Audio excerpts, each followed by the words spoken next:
e que realmente tome a atitude de deferir o seu pedido. Quanto mais claro você for, né? Quanto mais contundente você for, mais convincente você será. Independente de simplicidade ou de rebusque na peça processual, qualquer que seja o motivo de sua elaboração, é imprescindível seguir o roteiro constante no Código de Processo Civil. Então, vamos lá, né? Vamos dar início à nossa peça processual. Requisitos da petição inicial. Bom, é agora que o bicho pega, né? Este dispositivo deve ser a bússola do advogado no momento da elaboração da petição inicial. Em que página? Página 9. Ok. Vamos lá. Antes da apresentação da petição em juízo, vale proceder uma final leitura confirmando a observância de seus termos. Você vai ler, você vai conferir se é exatamente aquilo que você deseja apresentar, né? Se o profissional assim sempre procedesse, não esqueceria, como é frequente no cotidiano forense, especialmente por advogados menos experientes, bem como em exames de ordem que vocês prestarão, elementos como a inclusão do valor da causa em suas petições iniciais. Gente, isso é mais comum do que vocês podem imaginar. Acontece, óbvio, né, com advogados menos experientes, mas também acontece com os mais experientes.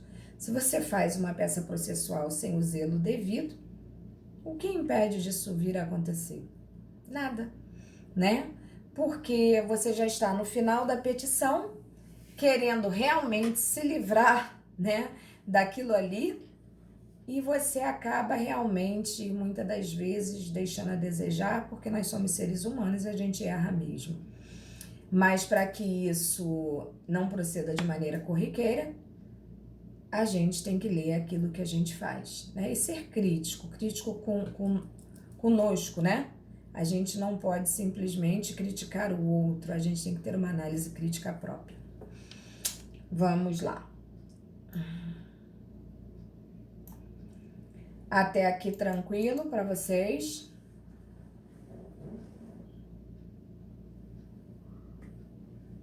Ok. Beleza. Requisitos da petição inicial. Nós já falamos, né? O dispositivo legal é assim redigido. Guardem esse artigo, marquem no código de vocês, porque ele será realmente um direcionador e um divisor de águas na vida, entendeu? O artigo 319 é o artigo que vai balizar todo e qualquer estudante de direito a iniciar a sua prática jurídica. Então, portanto, não se deem ao luxo de esquecê-lo. A petição inicial indicará o juízo a que é dirigida, e isso a gente chama de endereçamento, né? O que seria o endereçamento? Vocês já viram uma petição, provavelmente, e vocês sabem que lá em cima vem, né? A vara, o foro, né? A localização em que a gente vai entregar a nossa petição, seja fisicamente, ou seja, por forma online assinada digitalmente. Então, quando a gente confere toda essa situação e a gente direciona para um juiz errado, provavelmente isso trará muitos problemas a você. Então, o endereçamento é importantíssimo. 2 aí, ó. Os nomes, os prenomes, o estado civil, a existência de união estável, a profissão, o número de inscrição no CPF, né? Se for pessoa jurídica, CNPJ, o endereço eletrônico, o domicílio e a residência do autor e do réu.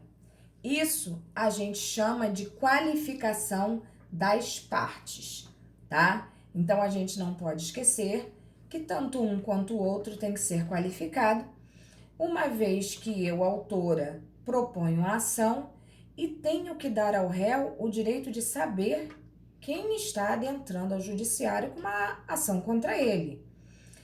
Em contrapartida, para que o judiciário encontre este réu, eu tenho que, no mínimo, saber o nome dele e seu endereço, né? Nem que seja o endereço do trabalho, mas tem que saber. Porque senão, como é que eu faço para citá-lo? A regra nos faz crer que o endereçamento das partes é tão importante quanto o endereçamento do juízo. Então, fiquem espertos nisso. 3 aí, ó. O fato e os fundamentos jurídicos do pedido, que constituem a causa de pedir. O pedido com suas especificações, que também é extremamente importante. O valor da causa, que geralmente é a soma de todos os valores que o autor vem pedindo. As provas com que o autor pretende demonstrar a verdade dos fatos alegados. Você vai pedir isso pelo requerimento de provas. E que fique claro para os meus alunos que nunca mais esqueçam que processo sem provas é processo fadado ao fracasso, tá? Quanto mais prova você juntar ao processo, mais robustez você dará ao contexto do seu pedido.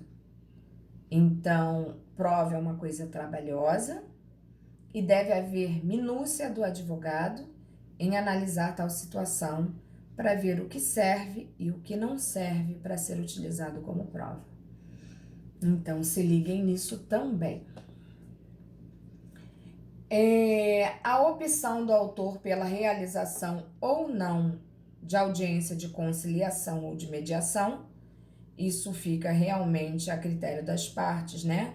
Querer ou não, eu posso abrir mão, não fazer questão nenhuma, mas desde que eu já informe na petição, ou que eu faço questão, ou que eu abro mão. Não tenho a menor intenção de conciliar nada, não é verdade? E de mediar nada, quero partir direto pro vamos ver. A observação que eu coloquei para vocês aí é do parágrafo 1º do artigo 319. Caso não disponha das informações previstas no inciso 2, poderá o autor, na petição inicial, requerer ao juiz diligências necessárias à sua obtenção. O que é o item 2 do 319, ó? Tá vendo aqui, ó? Nomes, prenomes, estado civil. Geralmente o nome é o que é realmente importante, né? Requerer ao juiz diligências necessárias à sua obtenção. A gente chama de suprimento, né? Tem que suprir de alguma forma essa carência que existe aí nessas informações processuais. Como se percebe, os incisos do artigo 319 trazem os requisitos da petição inicial. Contemplá-los não é uma opção, hein, gente? Mas um comando ao advogado em relação ao necessário teor da peça. Então, vocês já fiquem sabendo que tanto para Paula Regina, professora de vocês, tanto para a prova da ordem da OAB, em sendo uma petição inicial, não esqueçam do artigo 319, tá? E ele ajudará vocês na montagem de toda e qualquer peça, porque ele te dá uma vertente, tá? Ele te dá pelo menos uma base daquilo que você tem que seguir, né? Todo um procedimento que não deve ser desprezado, tá?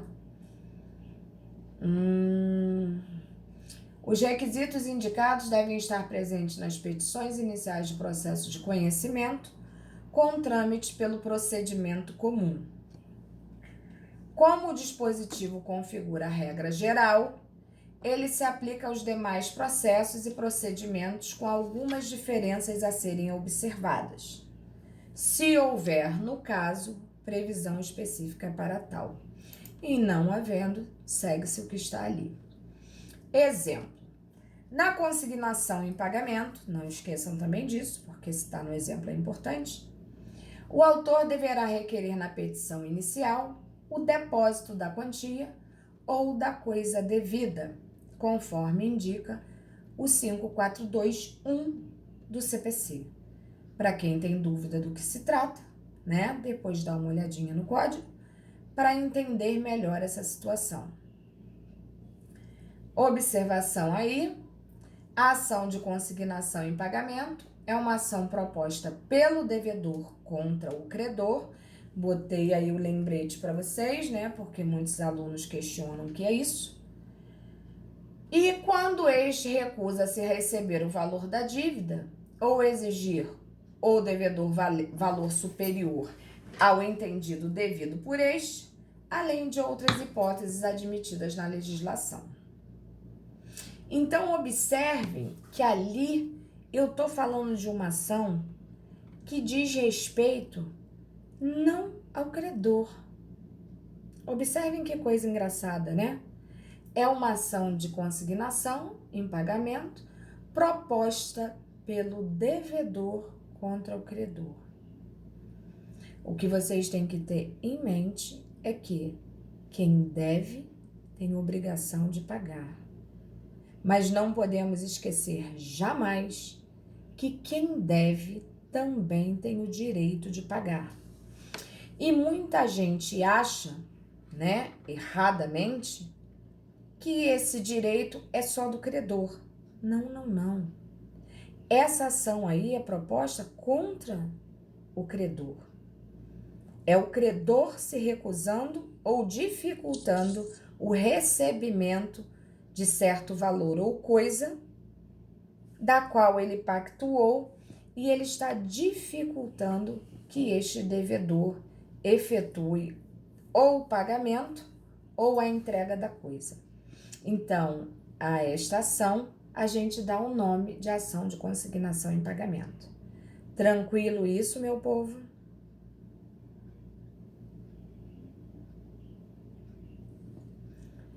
Vocês não querem falar nada, não?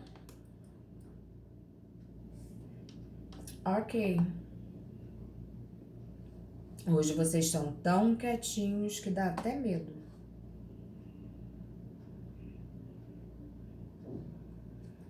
Vocês estão assustados?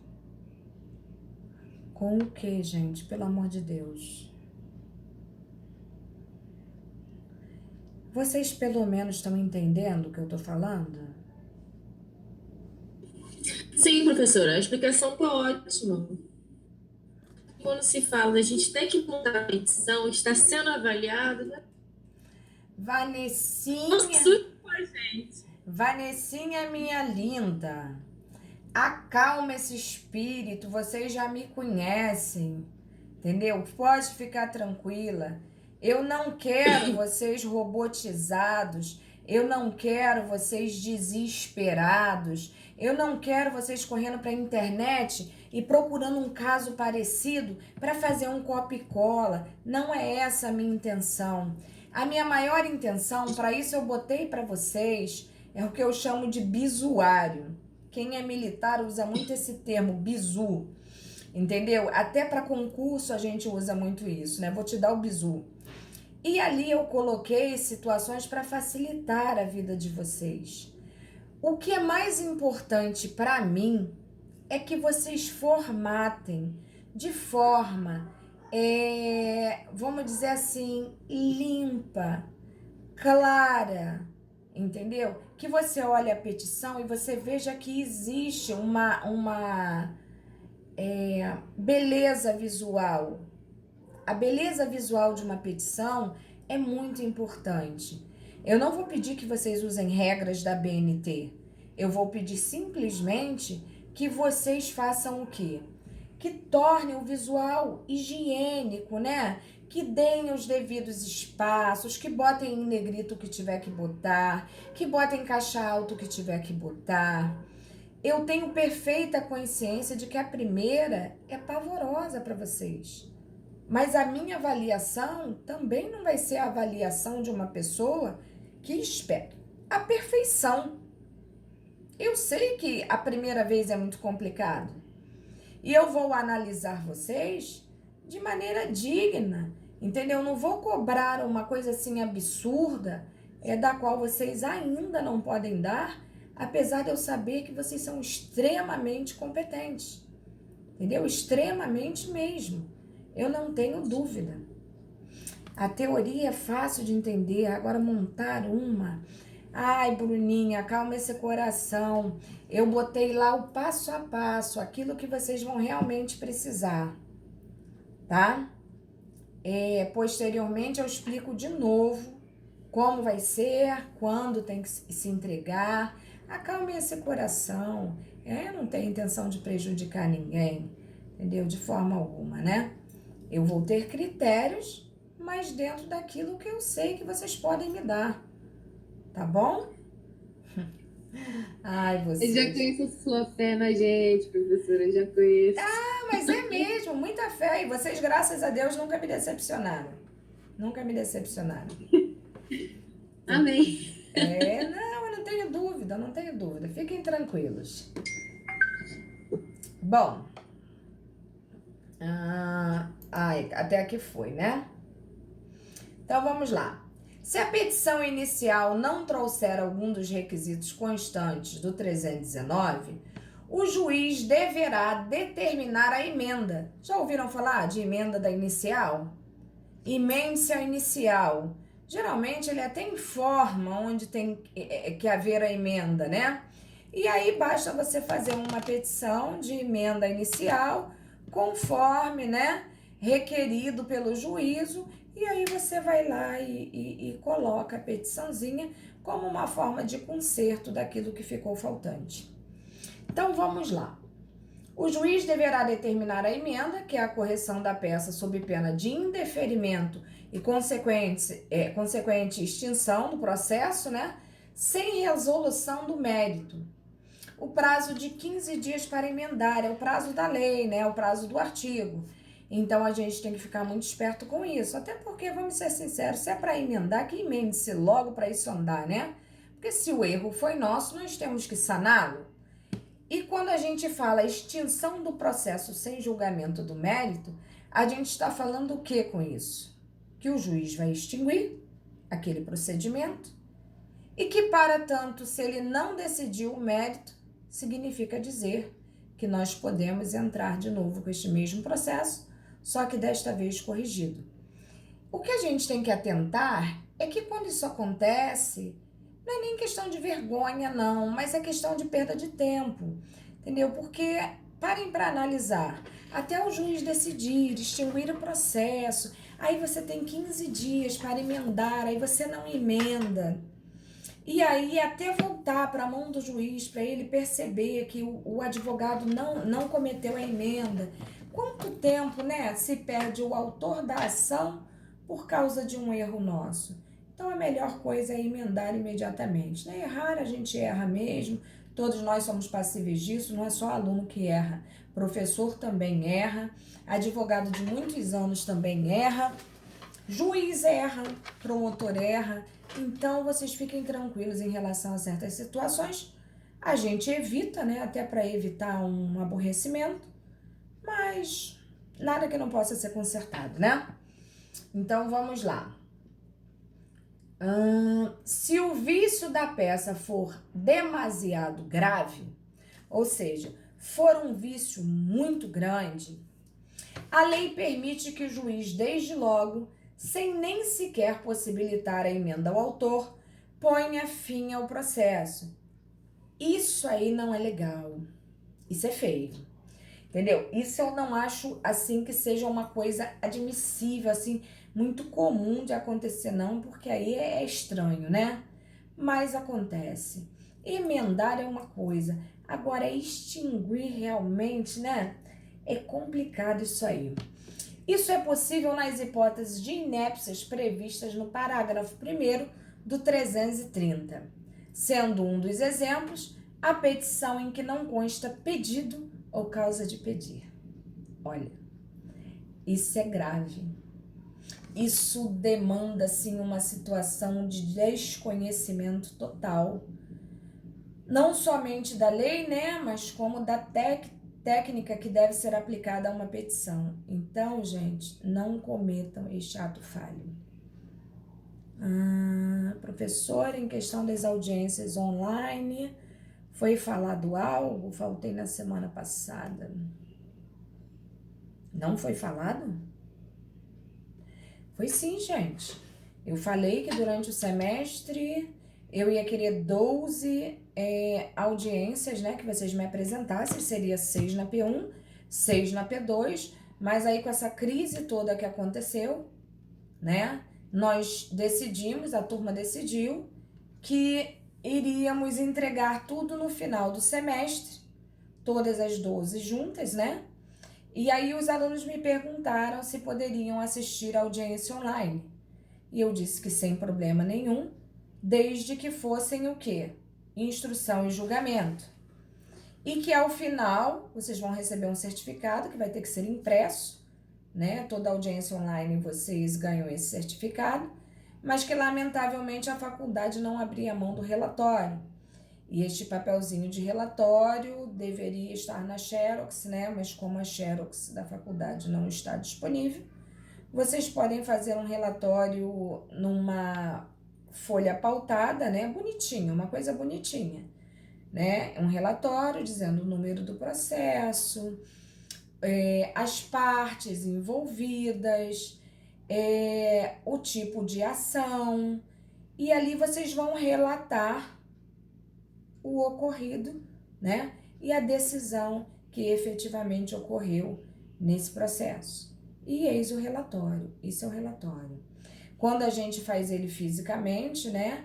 Ele é carimbado e assinado pelo juiz que preside a audiência, ou pelo chefe do cartório, algum funcionário do cartório, né? Deve assinar, datar e carimbar.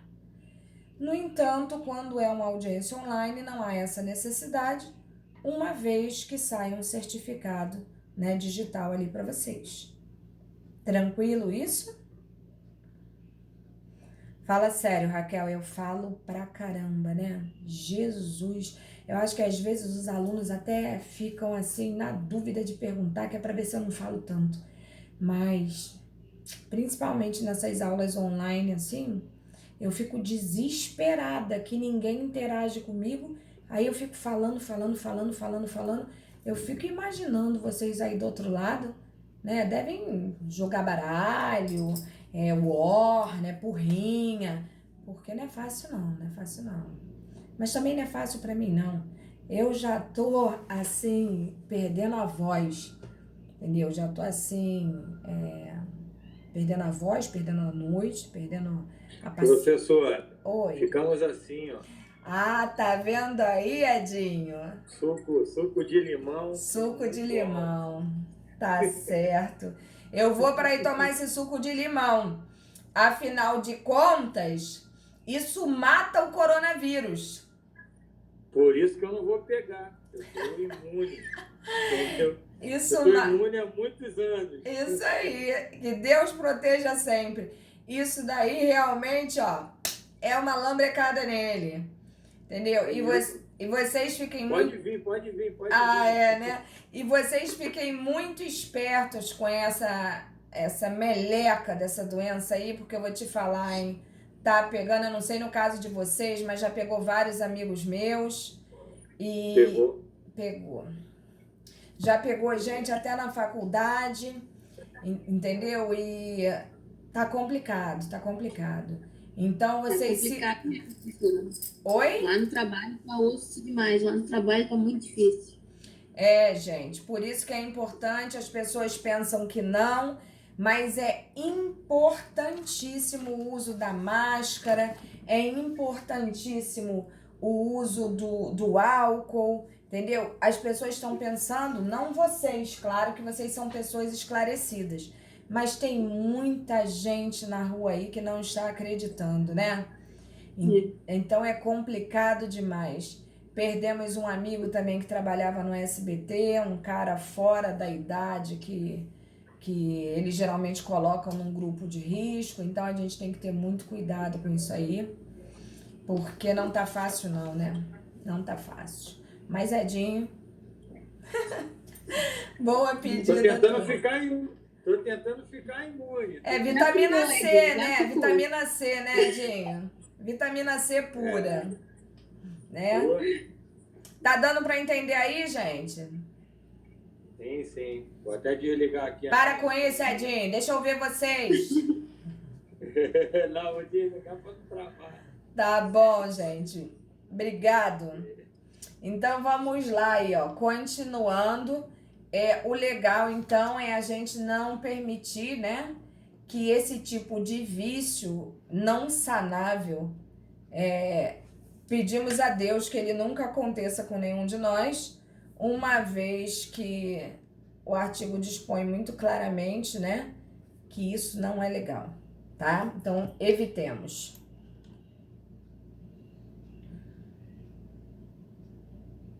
Ah, sim, Arthur, tão mesmo.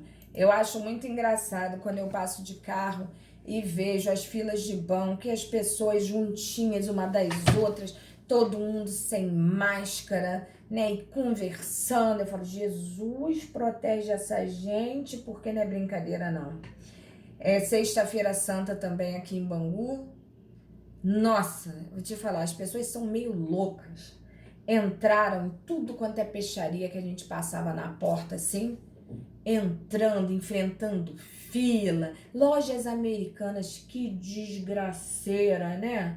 Jesus, tudo por um ovo de Páscoa. Olha, vou te falar, não dá para entender, não. Não dá para entender. Brasileiro tem que ser estudado mesmo, tá fácil para ninguém. Onde está o caso concreto, não conseguir abrir o Sigur.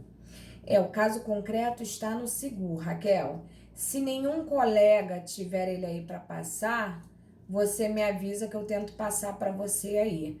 Mas eu acho que já foi disponibilizado no grupo, não foi, gente?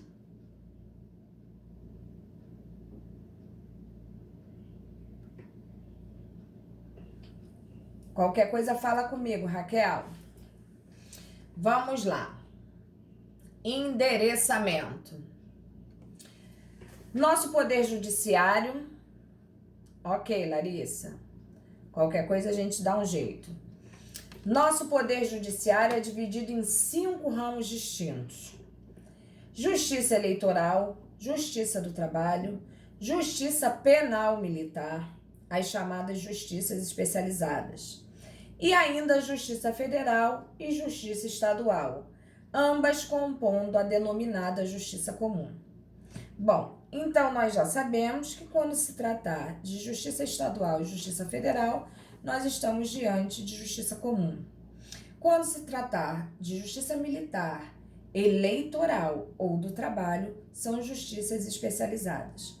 Professora, para que eu tenho que saber disso? Muito simples. Para você saber para onde você tem que endereçar a sua petição. Lá em cima, lembra? Excelentíssimo senhor, doutor, juiz de direito da 5ª Vara Cível do Foro de Santa Cruz, comarca da capital do Rio de Janeiro.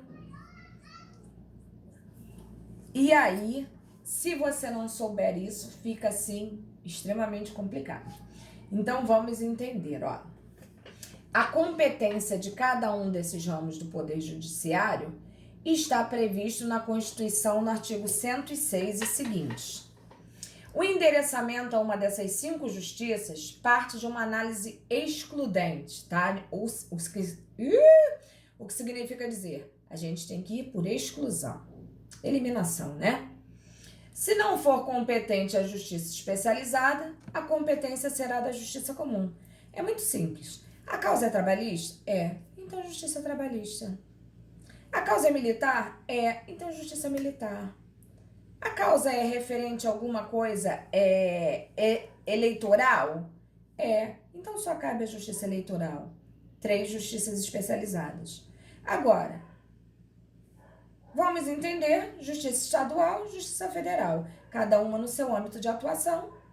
Uma não poderá receber demanda da outra, uma vez que terá que declinar da competência, tá? Situações a nível federal serão decididas na Justiça Federal. Situações a nível estadual serão decididas na Justiça Estadual. Por exemplo, quero demandar contra as Casas Bahia. Já viram que eu tenho predileção com as Casas Bahia, né? Mas é só um exemplo. Então, vejam bem, Casas Bahia, Justiça Estadual. Ah, quero entrar contra o meu vizinho porque ele passou com a roda do carro dele em cima da roseira que estava no meu portão, e essa rosa veio de Nárnia, e eu paguei R$5.000 por esse pezinho dessa rosa, e ele simplesmente destruiu.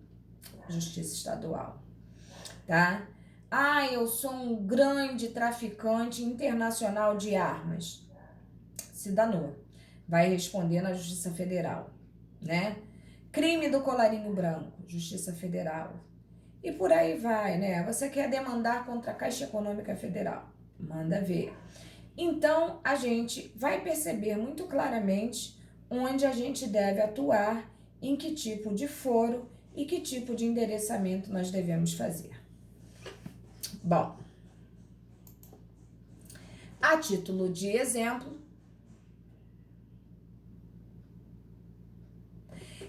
isso daí colocaram, mas eu vou te falar, a gente já institucionalizou esse demônio desse contexto, né? Excelentíssimo senhor, doutor juiz. E não é que ninguém vai deixar de receber porque você vai botar daquele jeito, entendeu? É porque institucionalizou-se agora essa mudança aí, mas em verdade é aceitável uma das duas situações, tá bom? Mas você tá correto. Correta, né, Bárbara? Correta. Vamos lá. A título de exemplo, se o jurisdicionado quer discutir hora extras e salários não pagos, estará diante de situação decorrente da situação trabalhista, né, da relação trabalhista. Incidindo a competência da Justiça do Trabalho. Por seu turno, a discussão de prejuízos decorrentes de um acidente de veículo, que Deus me livre, né, não está inserida na competência da Justiça do Trabalho. E seria qual, então? Muito simples. Justiça, em regra, estadual. Em regra, né? Então, cadê eu? Da competência da Justiça, portanto, sem prejuízo decorrente de um acidente de veículo, não está inserida na competência da Justiça do Trabalho. De forma alguma, jamais estará, tá? Nem da competência da Justiça Eleitoral ou Penal Militar. Em regra. Assim, por exclusão, se uma causa em que se discute acidente de veículo não é julgada pela Justiça Especializada, deve ser julgada pela Justiça Comum. Entretanto, como distinguir entre as justiças federal e justiça estadual? Em regra, esses acidentes mais comuns que a gente vê aí, né, no nosso dia a dia, com a gente mesmo, é a justiça estadual, né? Mas existem situações que vão demandar na justiça federal e nós vamos ver aqui. Aqui, mais uma vez, a adoção se dará por exclusão. Se a causa não tiver de ser apreciada pela Justiça Federal, então será julgada pela Justiça Estadual.